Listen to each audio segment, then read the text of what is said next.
ये मार्केट की रैली पे ब्रेक लगा या फिर बस थोड़ा सा पॉज है, आपका व्यू? अनुज जी, देखिए ऐसा है कि संक्षेप में देखें तो लास्ट एक साल में मार्केट ने कुछ नहीं किया है।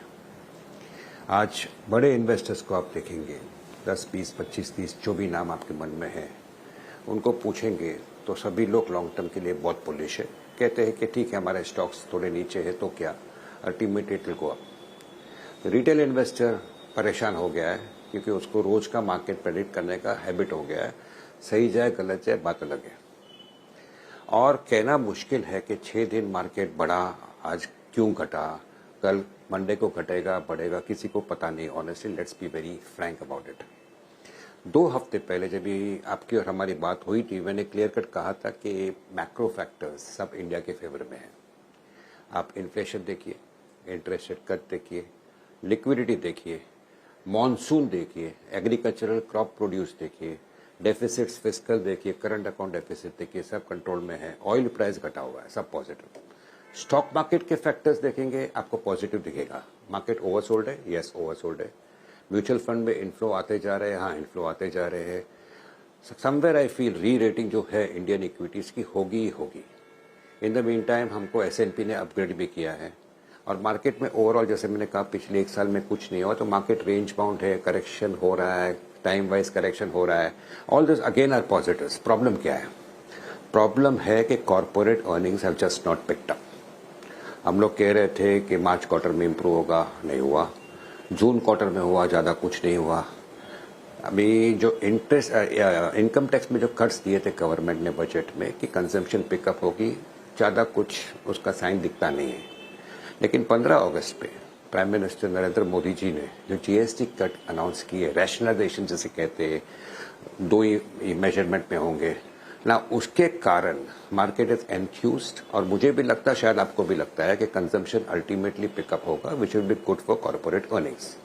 सो मार्केट ने एक अच्छा सा बाउंस दिया in the last 4, 5, 6 days. Of course इसके बीच में जो टैरिफ्स है वो बड़ी ओवरहैंग है, और जैसे हम लोग 27 तारीख के आसपास जाएंगे जहां पे टैरिफ 25% से 50% होगा यूएस का, नर्वसनेस थोड़ा बढ़ना इज डेफिनेटली वैलिड।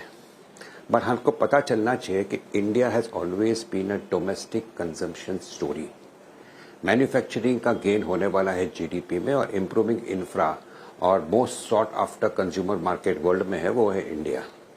लेकिन जो भी बोले हम लोग कि कंजम्पशन ओरिएंटेड मार्केट है, ये tariffs could be a overhang for Indian equities for some more time to come, but definitely थोड़े से सेक्टर्स को अफेक्ट करेगा ही करेगा। नाउ पॉजिटिव्स क्या हो सकता है? पॉजिटिव हो सकता है कि government is in a hurry to sign trade deals with other countries. हमारे चाइना के साथ ट्रेड रिलेशनशिप इंप्रूव होने के पूरे चांस है। और जो स्ट्रक्चरल शिफ्ट हो रहा है because of cuts in interest rate, structural shift हो रहा है household savings towards equities, is another very big positive. तो besides may be at the moment, considering market ने कुछ नहीं किया है लास्ट एक साल में, ये जो टैरिफ का इशू है उसके सिवाय मुझे कोई बड़ा नेगेटिव मार्केट में दिखता नहीं है। तो ये कहना ठीक होगा, जैसे मैं हमेशा कहते आ रहा हूं कि अगले 2 क्वार्टर के लिए मुझे नहीं लगता मार्केट +10% या -10% में ही घूमने वाला है। I don't see a sharp fall irrespective of tariffs. और जो रेट से मार्केट ओवरसोल्ड है, कहीं पर एक शॉर्ट कवरिंग आती है, तो अगले 1, 2, 3 महीने में अगर हम नया हाई भी बनाए, I honestly will not be surprised.